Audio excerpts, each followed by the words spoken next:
GVMC zone 2 commissioner సింహాచలంపై ACB పంజా. అక్రమాస్తుల సంపాదనపై ACB సోదాలు. సింహాచలం ఇళ్లతో పాటు కార్యాలయం, బంధువుల ఇళ్లలో సోదాలు చేపట్టిన ఏసీబీ. కీలక ఆధారాలు, ఫైళ్లు స్వాధీనం చేసుకున్న ఏసీబీ అధికారులు. అది వాళ్ళ స్కూల్ పిల్లలు ఆటోడు కూడా కదా, వాళ్ళ ఓనర్షిప్ ఏం కాదు.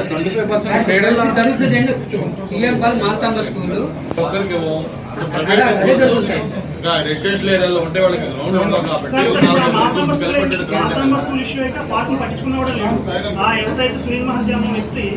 ఒకసారి ఈయనతో మాట్లాడిన తర్వాత దాని వెళ్ళాడు. ఈయన చేసుకోమన్న తర్వాత వెళ్ళాడు సార్.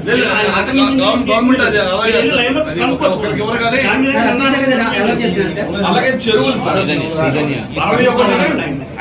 61-65 సర్వే నెంబర్లు సార్. ప్రాచీనమైన చెరువులు సార్, అది కనుమరుగు అయిపోతున్నాయి సార్. గొట్టవనపాలెం చెరువు, అలాగే నగరం